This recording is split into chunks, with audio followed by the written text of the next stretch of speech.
Loi d'attraction. Au cours de votre vie, vous en êtes venu à accepter certaines lois terrestres, reconnaissant l'effet identique qu'elles ont sur vous tous. Exemple, la loi de la gravité. Puisque vous l'avez acceptée, que vous la comprenez grâce à l'expérience que vous en avez, vous pouvez l'utiliser pleinement à votre avantage. Nous aimerions vous rappeler l'existence d'une autre loi qui, elle, est universelle. À l'instar de la loi de la gravité, elle s'applique à tous sans exception, peu importe que vous la compreniez ou l'acceptiez. Alors que la loi de la gravité gouverne votre réalité physique, cette autre loi concerne autant la dimension physique que non physique. Il s'agit de la loi d'attraction.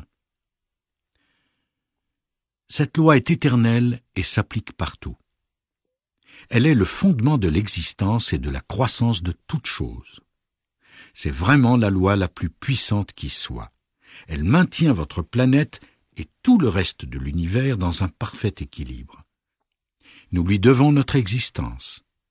C'est grâce à elle que votre croissance peut se poursuivre. Cette loi d'attraction est si simple qu'il est surprenant de constater que plusieurs d'entre vous ne la comprennent pas.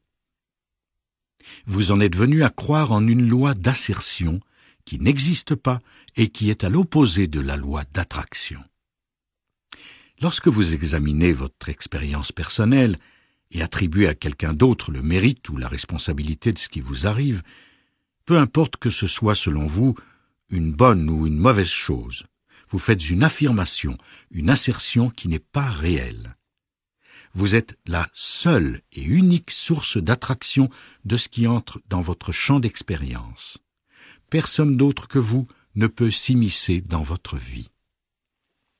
Même si vous semblez parfois être attiré dans le champ d'expérience d'un autre, vous demeurez toujours celui qui exerce le plus grand pouvoir d'attraction à l'égard de ce qui vous arrive.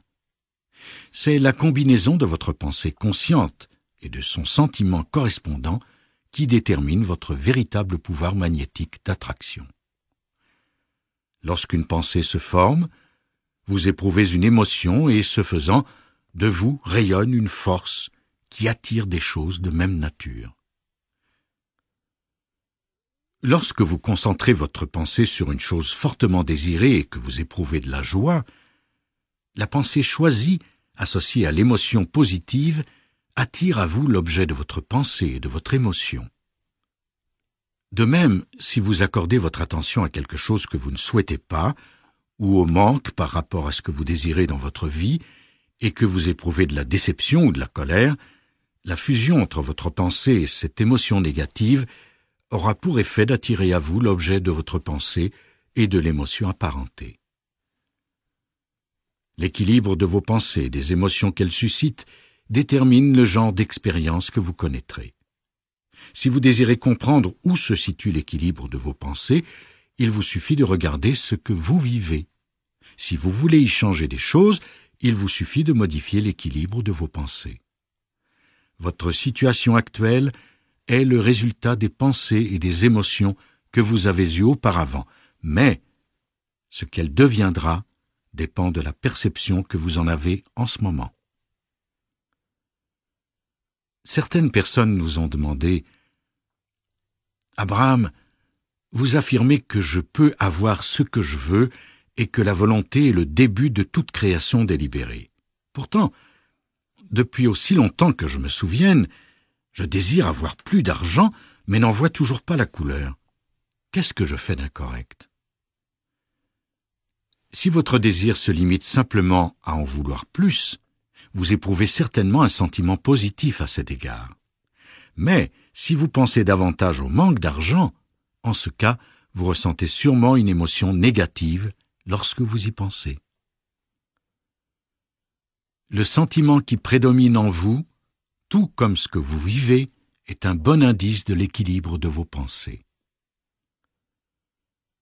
Si vous parvenez à la conclusion que, dans l'ensemble, vous avez tendance à déplorer plus souvent le fait que vous manquez d'argent au lieu de vous concentrer simplement sur le désir d'en obtenir plus, voici une méthode efficace qui vous aidera à faire pencher la balance dans l'autre sens.